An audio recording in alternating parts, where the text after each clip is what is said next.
मन्त्रालयको संख्या घटाइँदै सचिवहरूको व्यवस्थापन कसरी होला? संसदको रोस्टममा हुँदैछ प्रधानमन्त्रीको खोजी। अहिलेसम्म रोस्टम संसदमा प्रधानमन्त्री बालेन्द्र शाह किन बोलेनन्, यसबारेमा विशेष जानकारी।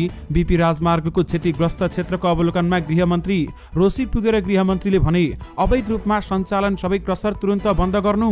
गृहमन्त्री गुरुङद्वारा क्षतिग्रस्त बीपी राजमार्गको अवलोकन। विपत्तिमा हेलीबाट उद्धार गर्न निर्देशन। बढ्ने भयो गाडी भाडा, मन्त्री लम्सालले दिए सहमति।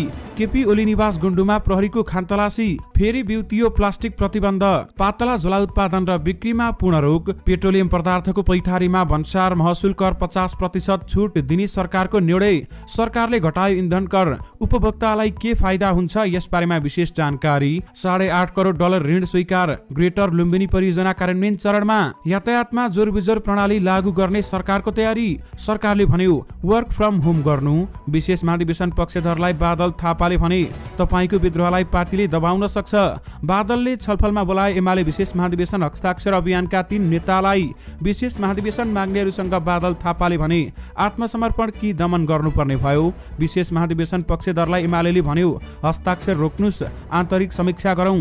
मन्त्री परिषद बैठकका 10 निर्णयहरू। उक्त 10 निर्णय के कस्ता छन्, यसबारेमा पनि विशेष जानकारी। गृहमन्त्री सुदन गुरुङ सहित 13 मन्त्रीको मर्यादाक्रम परिवर्तन। को झारिए को उकालिए। वैशाख 15 गतेदेखि नयाँ शैक्षिक सत्र। बढी शुल्क लिने निजी विद्यालयमाथि अनुगमन हुँदै। शिक्षा मन्त्रीले भने विश्वविद्यालयको कुलपति प्रधानमन्त्री हुने व्यवस्था पुनर्विचार गर्छौं।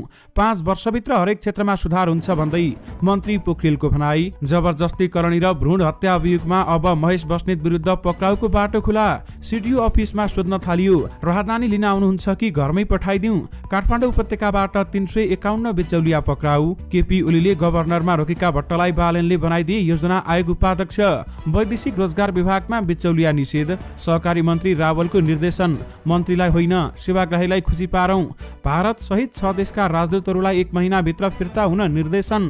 प्रधानमन्त्री बालेनले छलफलका लागि विभिन्न मुलुकका राजदूतहरूलाई बोलाए। उपसभामुख निर्वाचन अनिश्चित। 1 साताभित्रै संसद अधिवेशन अन्त्य गर्ने तयारी।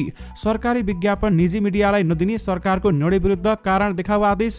पोखरा विमानस्थल भ्रष्टाचार प्रकरण विशेषको आदेश विरुद्ध सर्वोच्च गयो अख्तियार। कांग्रेस संसदीय दलको नेता चयन नयाँ वर्ष लागेपछि मात्रै हुने।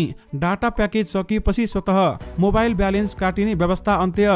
सरकारलाई दबाब दिन पत्रकार महासंघद्वारा पहिलो चरणको अभियान सञ्चालन। कारबाहीमा परेकी बीमा बोर्डकी सदस्य जुनु श्रेष्ठ बैठकमा हाजिर। केपी ओलीले जेनजी आन्दोलनका क्रममा गलत गरिएछ भन्ने कुरालाई स्वीकार गर्नुपर्छ। सांसद महावीर पुनले भने प्रदीप गेमालीलाई साक्षी राखेर एमाले नेता कार्यकर्ताले भने केपी ओलीको नेतृत्व फेरौं।